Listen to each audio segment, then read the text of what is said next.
We are a Singapore-based company, so I flew 20 hours just to come here to meet everybody. And I met some of you yesterday. It was very exciting. Over the last day and a half, a lot of interesting ideas has been crossed. Ideas about how to design a game, ideas about how we make games successful, how to grow the community, and how to design ecosystem. So today I'm going to talk about something different. We're going to talk about the economics and how to design an economy in a game. Because when we think of a crypto game, at the end of the day, it is a game. And every game ideally should have a self-sustaining economy. So this is the topic of my speech today. It's probably going to get a bit boring, so let's start with something exciting. The graphics and videos in the game of our project, which has been running for 10 months, and there are a lot of exciting materials here. Okay. So first, to give everybody an idea how our game looks like, so this is graphics of it. This is a unique building. It's something exclusive in the game, but that's how it looks like, the graphics of the game. We have generally users building avatars and collectively work together to build buildings like this. This is Notre Dame, but unfortunately, in the real world, a part of it is missing. So this gives you an idea of how a game looks like. Okay, so what do we do then? Is building a virtual world. So the project name is called NeoWorld. By category, it's called Sandbox. It's like Second Life or SimCity or Minecraft, where we empower users to build whatever they want in the game with the elements we give them. So instead of me telling the entire story, okay, maybe I can just show you a video. Oops. What this game is about. This is a video we used for presentation to one of the ministers in Singapore. NeoWorld is a blockchain-based multiplayer online virtual world where users play, live, conduct business, and socialize. Founded in late 2017, NeoWorld was developed by a Singapore-based independent studio using the Unity game engine. After 6 months of R&D, the game was officially launched on June 22nd this year. That's real graphics of the game. The style so of NeoWorld structures resembles people that have of built. SimCity, where all players strive to build from scratch careers of success, thriving business empires, and a prosperous society. The foundation of all this, a well-established simulated economy. Just like in the real world, all in-game actions, including land transactions, construction and decoration, land management, parties, media, work, manufacturing, trading, and many more, generate economic flows. From currencies to materials, items, and buildings, all resources in the NeoWorld are governed by their respective production ratios, ways of consumption, as well as cost parameters. So For that's instance, how buildings need to be looks like, renovated so. regularly in order to remain in business. Factories require regular maintenance to ensure production of materials, and item factories need to offer rewards to attract player workers in order to achieve optimal production speed. All these microeconomic activities are subject to commissions, which go to the continental treasury, and eventually flow back to each player through election, budgetary planning, votes on proposals. A paradigm-shifting attempt in the history of games, NeoWorld has, for the first time in history, connected the virtual realm with our real life. To further enhance gameplay experience and creativity, NeoWorld will develop user-generated content, UGC, applications, including costumes, decors, building models, and other function modules players design based on their preferences or needs. Of course, all these can become merchantable goods in the game. So this part is not In real order, yet. It's an NeoWorld illustration. is compatible with all proven business models in any virtual world, including games, online community, knowledge sharing, and financial services. So much more than just a game, NeoWorld is a virtual world that truly coexists and connects with the real one.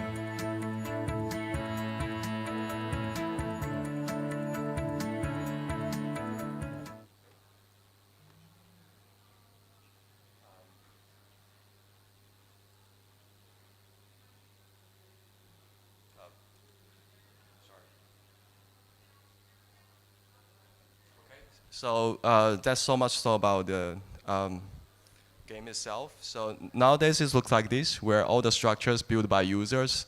So we create the basic elements like the buildings and the shops, and users build them in the way they like. Okay, so that's how the game looks like. We are live on 22nd June 2018. So after 10 months, we have 50,000 users as of today.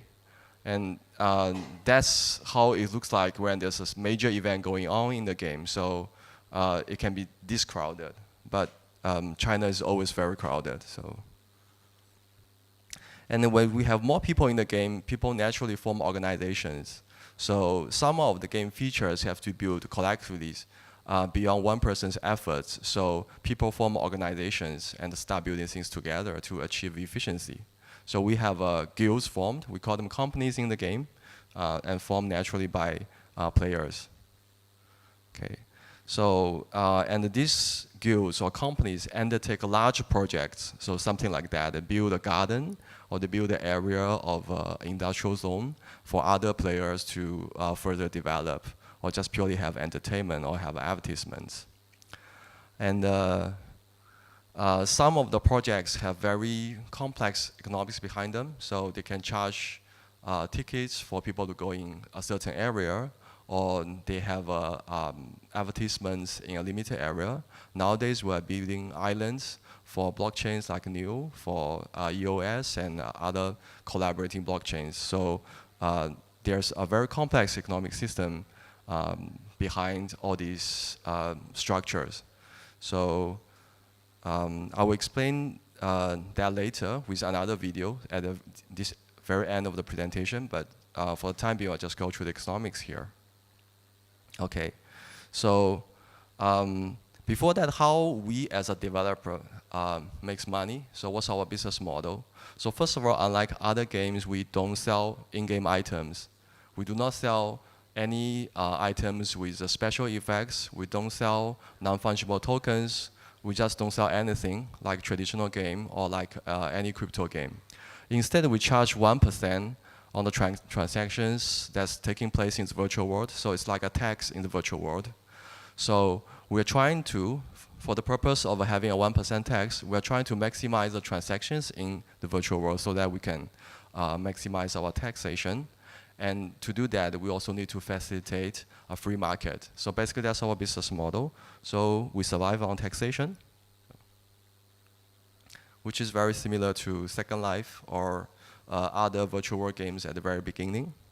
So to facilitate a free economy, we need currency. So if we think about how people live in a virtual world, inevitably they need some media of transaction. They need somewhere, some product to store value, or they need something to budget for future users. Say, for example, somebody's opening a shop in the virtual world, then he will need something to store the value to prepay the salaries or prepay the materials in the virtual world. So with all these that give rise to the need of a virtual currency. And we have it here, a ERC20 token, which is called NeoWorld Cash. So that's where the crypto side kicks in.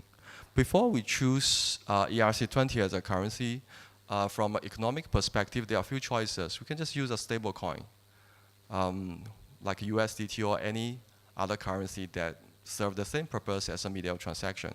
Or we can have an ERC20 coin that's pegged to fiat, like US dollar, or in China, RMB, or a stable coin, which serve the same purpose. Or we can have a discretionary token, which give us the power to have our own fiscal policy and monetary policy. So with a very ambitious attempt, then we choose the last one, which proves to be the most difficult one. And the pros cons, there are a lot, but to be summarized here. So the very obvious pros of choosing your discretionary currency for a virtual world is that you can run a fiscal deficit. Like a new government going to a new era, it can issue debt. So having your discretionary tokens gives you the ability to use resources. It extends some credits to you. It works in the same way as a fiscal deficit. And you try to use your tax income to balance it in the later stage of your game. But the cons of that is that when we are doing this, that fast? Okay, thanks. The concept of that is taxation income is in our same currency, and we have to trade it in crypto exchanges as well.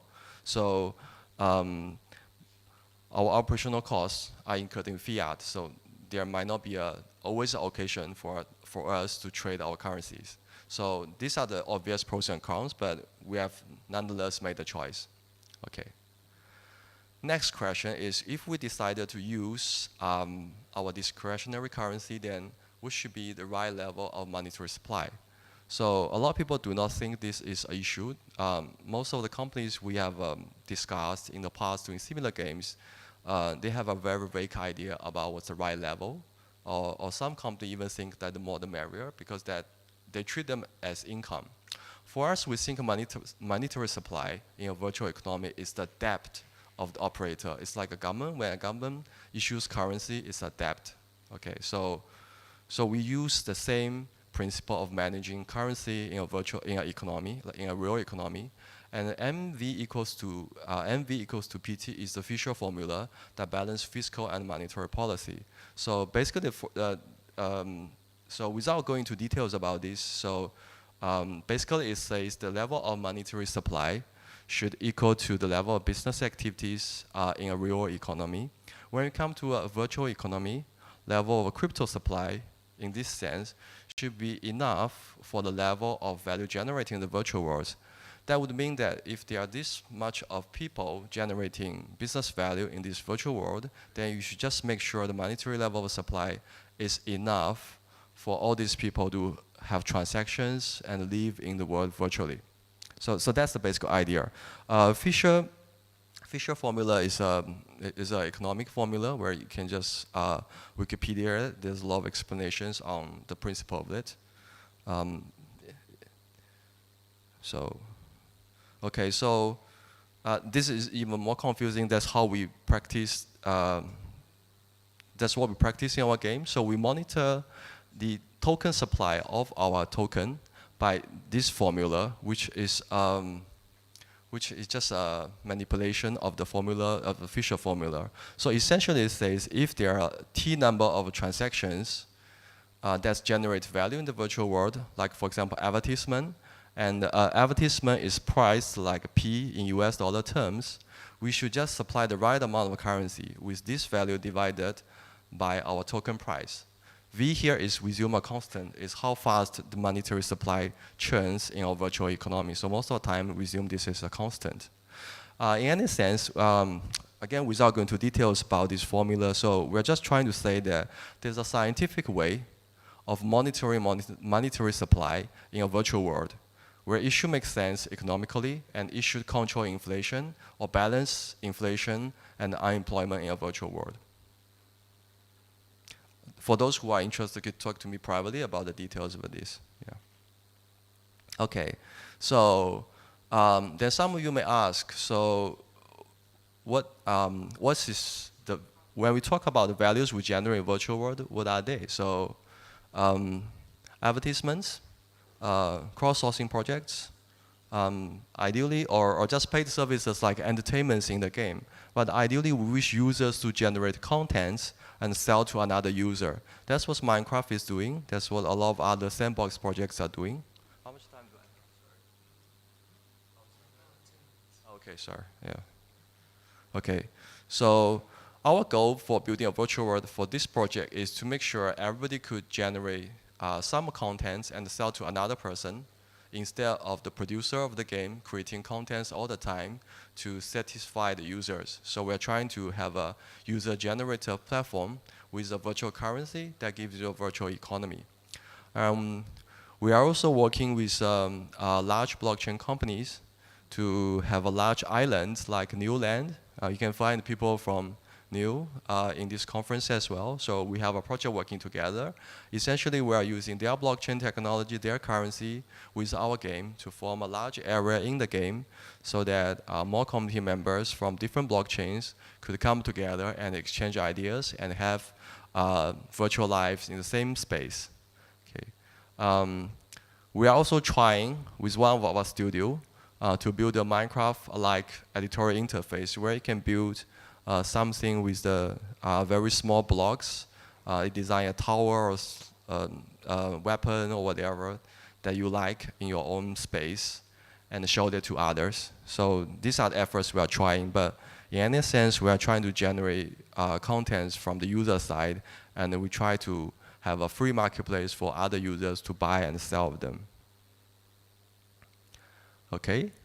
Very last question that I've been trying to not discuss is, if that's what we're doing, why we are doing a blockchain project other than having a cryptocurrency. So this is my thoughts that why we need blockchain on top of having a virtual currency. We are not selling NFTs here. We are not doing ICOs. We're not trying to convince everybody who buys our token that our tokens will appreciate.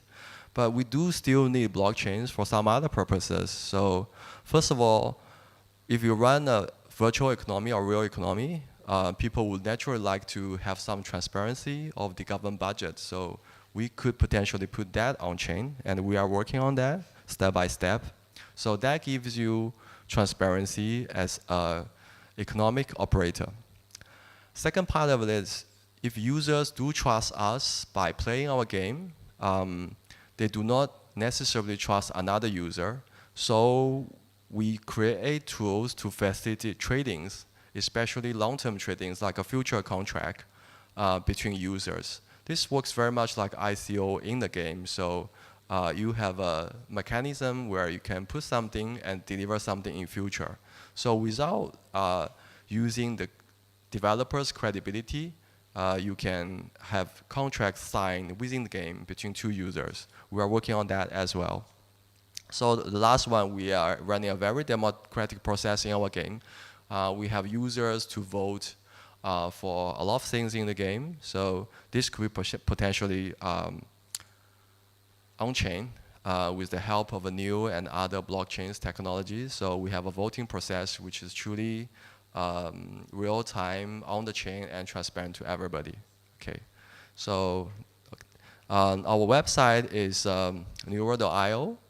You can download the game and play with 50,000 users. So most of them speak Chinese and some of them speak English. And we're trying to develop our community in different parts of the world. And I really like this country, so maybe we'll come here soon. But in any case, go for the English version, NeoWorld.io. Okay. So before I end my presentation, let me just show you some of the mega projects done by one of our community members. Sorry, a group of community members, that they have designed an entire competition,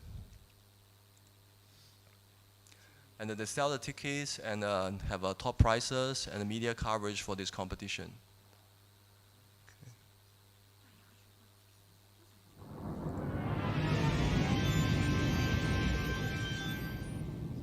Oops.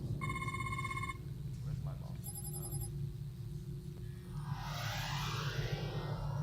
So this is purely done by users with funding, proposal, prices. It's a racing competition in the game with all the basic elements that created by us, but assembled together creatively for something like this.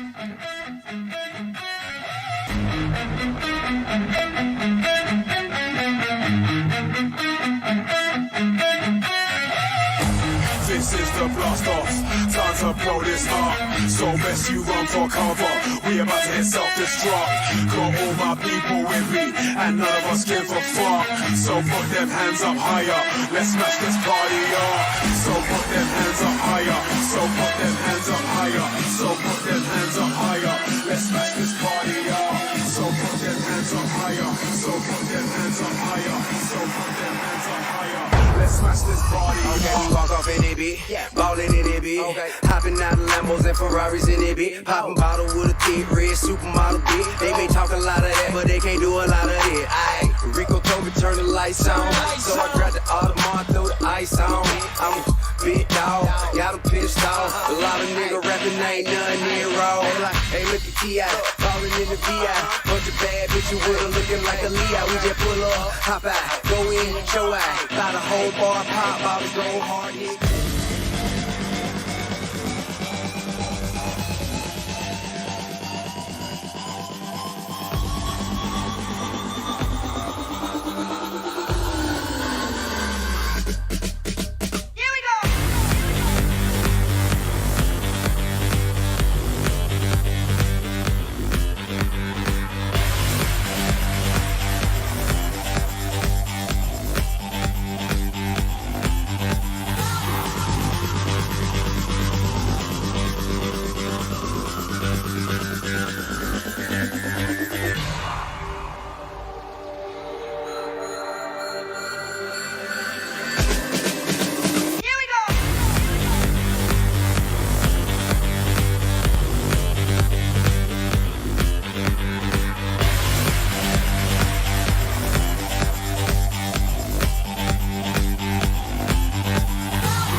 make it break dance pop. Beats that'll make it break dance pop. Beats that'll make it break dance pop. Beats that'll make it break dance pop. Beats that'll make it break dance pop.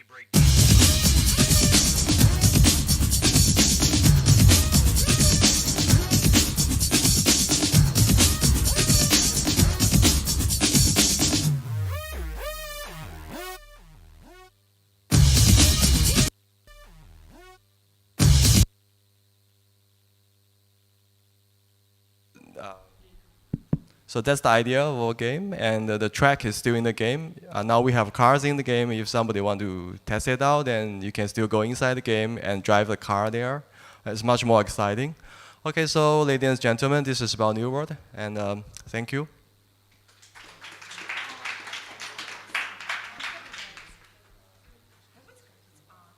Sorry, I speak English. My English is bad. Help me. Mine is the same, so yeah, please. Yeah. Вопрос следующий. Простите, для всех остальных. Я бы хотела еще раз посмотреть формулу денежного обращения, как вы устанавливаете цену токена. Okay, how the price of your token is based on what, maybe? Can you say? Sure, yeah. So the price of a token, at the very beginning of the game, when we're trying to get users into the game, we sold a gift pack, which includes some tokens, T-shirts, these T-shirts in the virtual world, a piece of land, and some structure, so it's a package. But if we work it out, the token is about like, I don't know, 0.1 US dollar, 0.1 RMB, I can't remember the details. So we only sold that once at a fixed price, that's all. So at a later stage, when users want to put more resources into the game, they have to buy from other users. And how other users generate our tokens from the game, they have to work hard by complete in-game tasks like build buildings, going to the rural areas to develop them. So we get in-game tasks that award users. We call them mining in the game. So some users work hard for us to develop virtual world. They earn the coins, then they give it to the other users. So it doesn't go through us. However, when they give it to the other users by some transaction, selling land or buildings, we charge 1% of that, so that's what we do. So we sold it as a gift pack at the very beginning of the game, and that's it. Yeah. So we don't control the prices. Whatever the prices it is, let it be. So we wish it to be stable. If it's not stable, then we can't control it. Thank you. Thank you. So that's why we need a monetary supply theory in the game to make sure that this is relatively stable scientifically.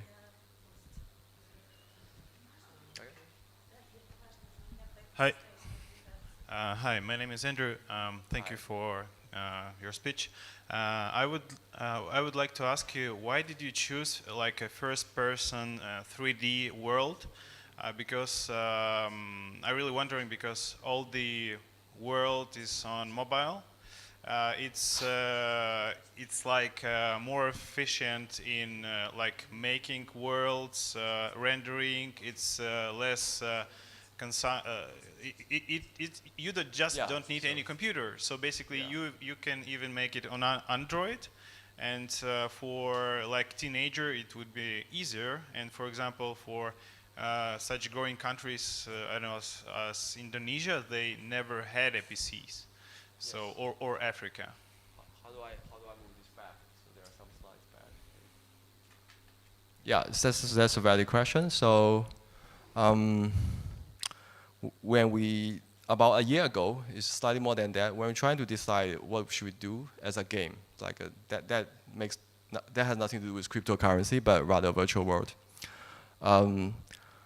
So we try to achieve as many as players on the same screen. That gives you an impact. So you can have games like have 10 players on the same screen, but it will be more impressive if you have 400 or 500 of them on the same screen. So that's what we think. It's quite stupid nowadays when we look back. That cost of a lot of resources to develop such a graphic level. And we have to stay at low poly, and we can't do a lot of fantastic graphics. So that was a choice. This is not something creative. So we want to achieve more player on the same screen, and the trade-off is we can't do mobile first. We have to do a PC first, and we have to do low poly. So that's a trade-off in terms of a game design. It has nothing to do with how we market ourselves, how we promote the game. So, but after a year, when we look back, I would say that I would rather start with HTML5 or mobile first with 20 people on the mobile screen, which might be more efficient when it comes to marketing, rather than 400 people on the same screen. We back then overestimated the market potential of cryptocurrency. So that was the kind of wrong decision, but that was a decision that cannot be reversed.